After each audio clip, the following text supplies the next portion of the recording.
Oh, welcome to our home on this warm July day. I picked some lavender roses for the occasion, and they're wow, they're just such a beautiful, beautiful perfume to these. I know. This bush doesn't put out very many roses, but when it does, they're just glorious, and I have to celebrate them. So today's little lesson is about the power of words to heal, and how we can really help people to heal from negative things that have been said to them. So when I was a little girl in Buffalo, New York, I loved my father dearly, and he played a lot of games with me.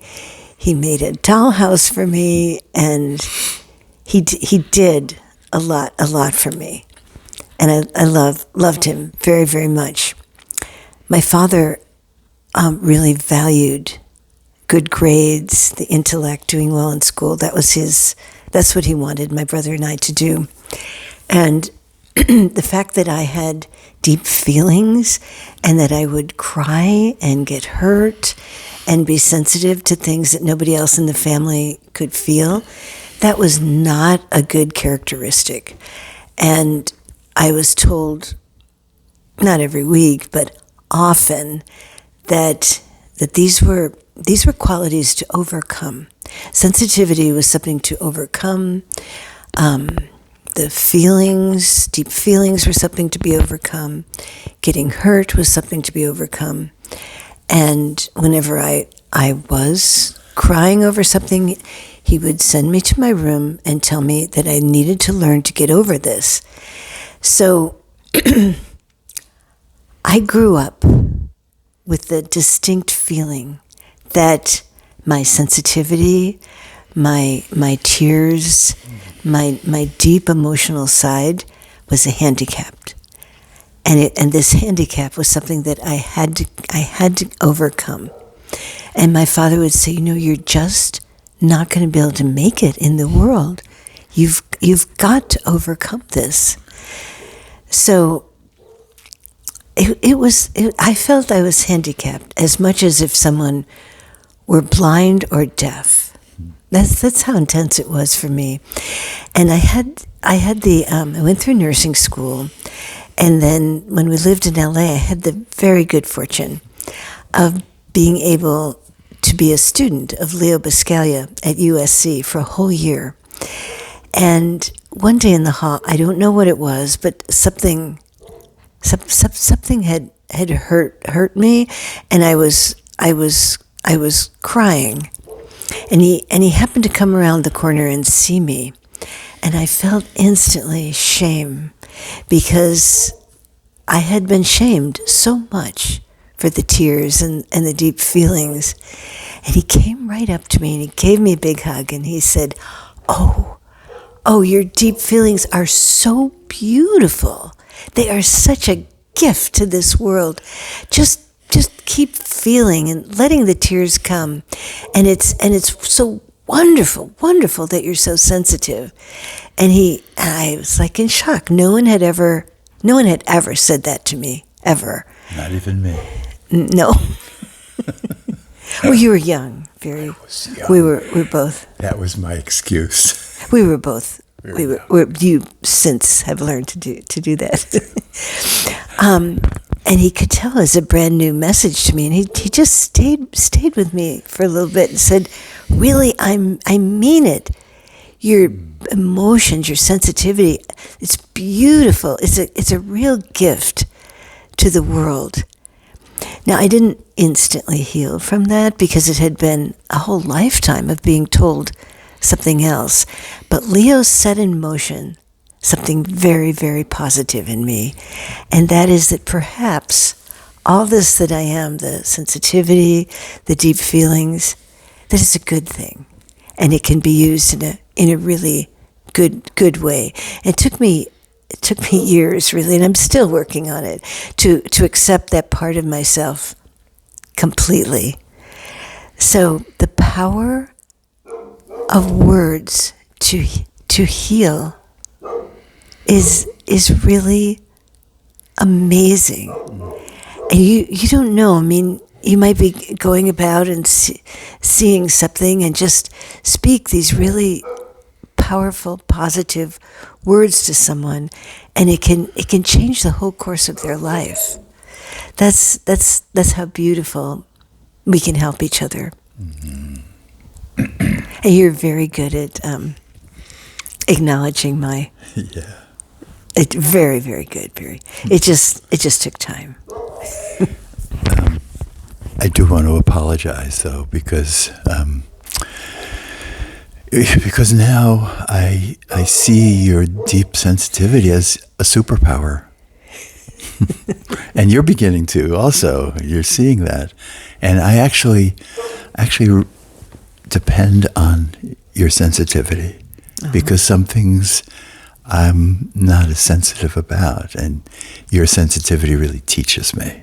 Thank you, Barry. Yeah. Thank you. So I want to say something also about, it's not just words, okay? It's because words can also be empty if they're not felt. So you just can't speak words without the feeling, the real deep acknowledgement and love behind the words. That's what's really healing. You have a song for us? I think so.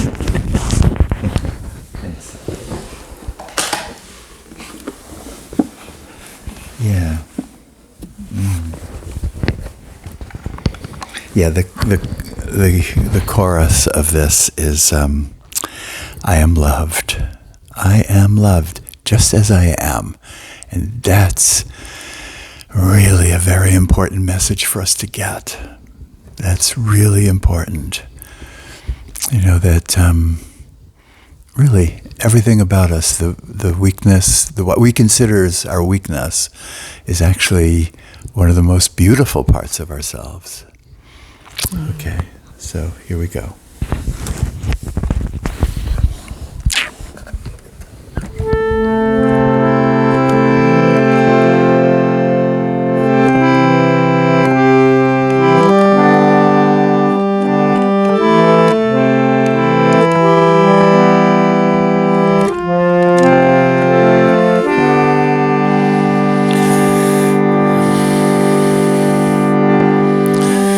You're always here, calling me home. The angels whisper, you're never alone. You're always here, calling me home. The angels whisper, you're never alone. I am loved.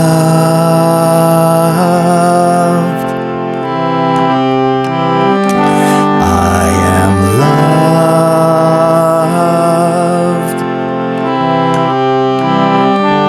I am loved just as I am. I am loved just as I am.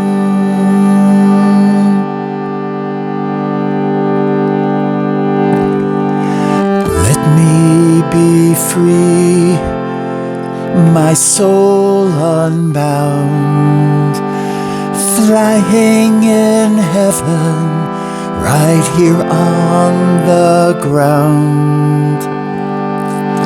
Let me be free, my soul unbound, flying in heaven, right here on the ground. Sing with me. I am loved just as I am. I am loved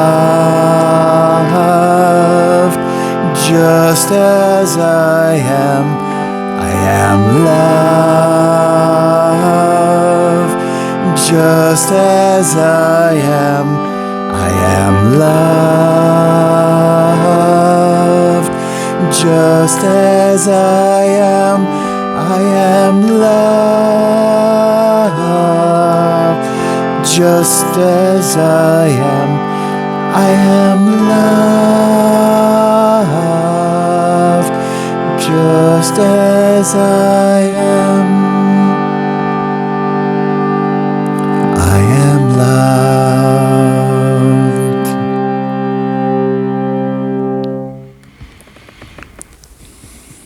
Now do the important thing. Close your eyes and feel that.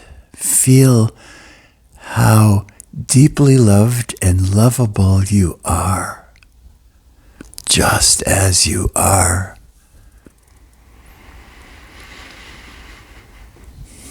Every little quirk that you have is lovable.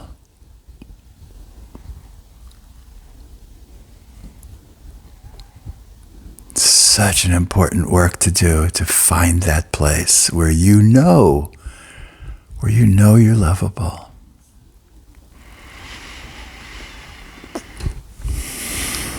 Okay, you can open your eyes, and please carry this message with you wherever you go, and let other people know. Just point out. Use your words coupled with your heart to point out goodness and beauty. You can really change a person's life. I know that Leo, when I was age 24, and he spoke those words to me, it really changed the whole course of my life. Words, spoken with feeling, positive words. Yeah. So powerful. All right, well, we hope that you have a beautiful, beautiful day and a beautiful, beautiful week. Yeah. Those words from Leo also changed my life. Because I recognize your superpower. Well. Mwah.